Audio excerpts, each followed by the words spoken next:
तुला शिकवीन चांगलाच धडा या मालिकेच्या आजच्या भागात आपण पाहणार आहोत.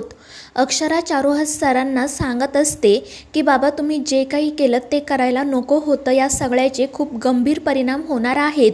मात्र चारुहास सर म्हणत असतात की अक्षरा मी जे काही केलं ते या घराच्या भल्यासाठीच केलं आणि तसंही आपल्याला अधिपतीवरील त्या भुवनेश्वरीचा पगडा दूर करायचा होता ना, त्यानिमित्ताने आपण हे तरी करूयात. मात्र अक्षरा म्हणते की बाबा असं तुम्ही कसं बोलू शकता, जेव्हा भुवनेश्वरी मॅडम घरात होत्या तेव्हाच आपल्याला हे करता आलं असतं. त्यांना असं घराबाहेर काढून आता काहीच साध्य होणार नाही आणि तुम्हाला असं कसं वाटू शकतं की जर भुवनेश्वरी मॅडम नजरेसमोर नसतील तर अधिपतींवरील त्यांचा पगडा नष्ट होईल. उलट अधिपती आता खूप अस्वस्थ होतील, पॅनिक होतील. रागाच्या भरात ते काय करतील हे आपण नाही सांगू शकत.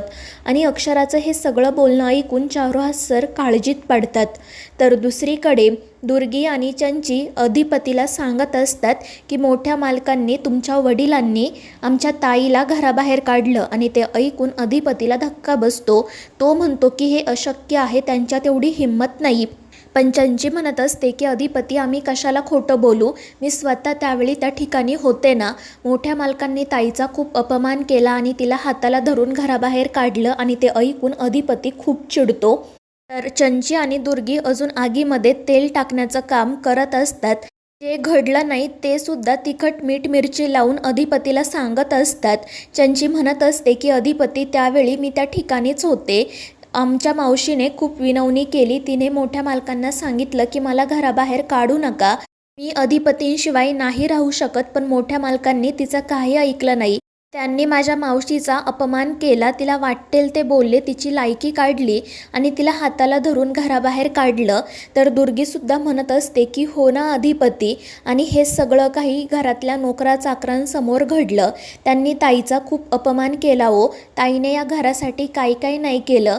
तिने ते घर स्वतःचं मानलं, त्या घरासाठी कष्ट घेतले, सगळं आयुष्य झिजवलं आणि त्या बदल्यात तिला हे सगळं मिळालं का? तिने मालकांना समजवण्याचा खूप प्रयत्न केला पण काही उपयोग झाला नाही. हे सगळं काही ऐकून अधिपती तर खूपच चिडतो. दुसरीकडे अक्षरा आणि चारुहास सर बोलत असतात. अक्षराचं बोलणं चारुहास सरांना पटलेलं असतं. ते म्हणत असतात की बाळा तू जे काही बोलते ते कळतंय मला, पण मी त्या दिवशी जे काही केलं ते इम्पल्सिव्ह मुवमेंटमध्ये केलं. मला खरंच खूप राग आला होता. आणि त्यावेळी अक्षरा म्हणते की बाबा मला कळतंय आणि मला माफ करा की मी तुमच्या मनाविरुद्ध वागते. मात्र या सगळ्याचे काय परिणाम होतील माहिती आहे ना तुम्हाला. मी जर तुम्हाला रागाच्या भरात काही चुकीचं बोलून गेले असेल तर मला माफ करा. मात्र आता आपल्याला भुवनेश्वरी मॅडमला घरात आणल्याशिवाय दुसरा कोणताही पर्याय नाही आहे. तर दुसरीकडे अधिपती चंचीला आणि दुर्गीला विचारत असतो की एवढं सगळं घडत होतं तर तुम्ही मला हे आधी का नाही सांगितलं. तर त्या दोघी म्हणत असतात की आम्ही काय सांगणार होतो तुम्हाला, आम्हाला खूप भीती वाटत होती. आणि मग चंची नाटक करत अधिपतीसमोर हात जोडते आणि त्याला म्हणते की हे सगळं आम्ही तुम्हाला सांगितलं आहे, हे कोणाला कळू देऊ नका, नाहीतर आमचं काही खरं नाही. पण अधिपती म्हणतो की तुम्ही स्वतःचा विचार करताय, तुम्हाला काहीच वाटत नाही का आमच्या आईसाहेबांचं काय झालं असेल. आणि ते सगळं जाऊ द्या, दिवस गेला, तुम्हाला हे सगळं मला आधी सांगता आलं नाही का, किंवा तुम्हाला मला एक फोनही करता आला नाही का. तर चंची म्हणते की अधिपती मावशीने तर तुम्हाला खूप वेळा फोन केला. आणि ते ऐकून अधिपतीला आश्चर्य वाटतं. तो म्हणतो की मला तर एकही फोन आला नाही. मात्र चंची म्हणत असते की असं कसं, मावशीने तर तुम्हाला खूप फोन केले. तर दुर्गी म्हणत असते की अधिपती मला तर असं वाटतंय की मोठ्या मालकांनी हे सगळं आधीच ठरवलं असणार आणि म्हणूनच त्यांनी तुम्हा दोघांना बाहेर फिरायला पाठवलं. तर चंची म्हणते आणि मला तर असंही वाटतंय की अक्षराने आणि मोठ्या मालकांनी ठरवूनच तुमचं आणि मावशीचं बोलणं होऊ दिलं नाही. आणि ते ऐकून अधिपतीला आठवतं की कशी प्रत्येक वेळी अक्षरा आईसाहेबांना फोन करायचं म्हटल्यावर त्याला नकार देत होती. आणि तो म्हणतो की खरंच हे सगळं मास्तरीनबाईंना माहीत होतं का.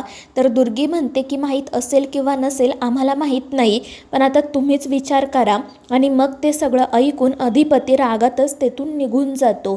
दुसरीकडे चारुहास सर अक्षराला म्हणत असतात की अक्षरा मी त्यावेळी काय करत होतो माझं मलाच कळलं नाही.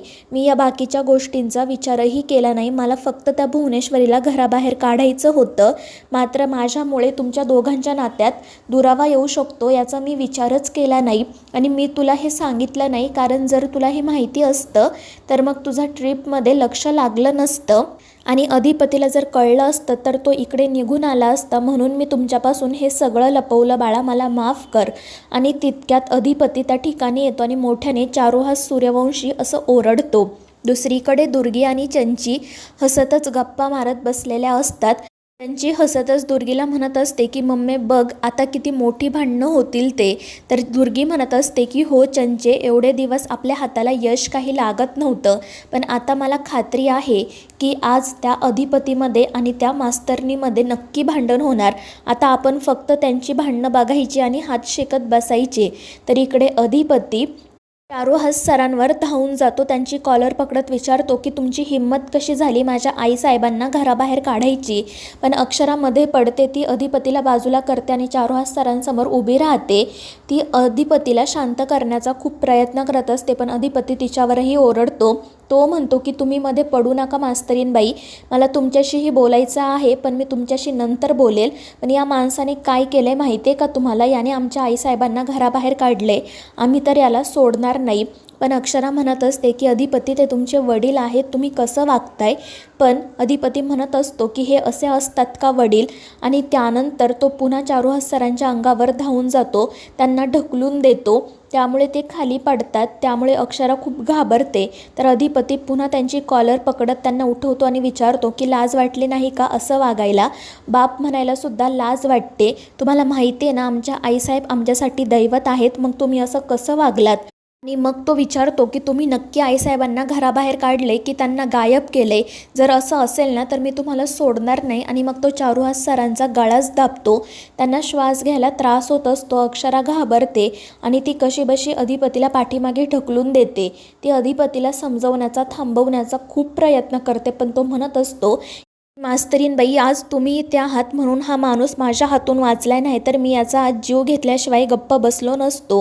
आणि मग त्यानंतर तो भुवनेश्वरीला शोधायचं ठरवतो. तर मित्रांनो, या मालिकेच्या पुढील भागांच्या अपडेट्ससाठी आपल्या चॅनेलला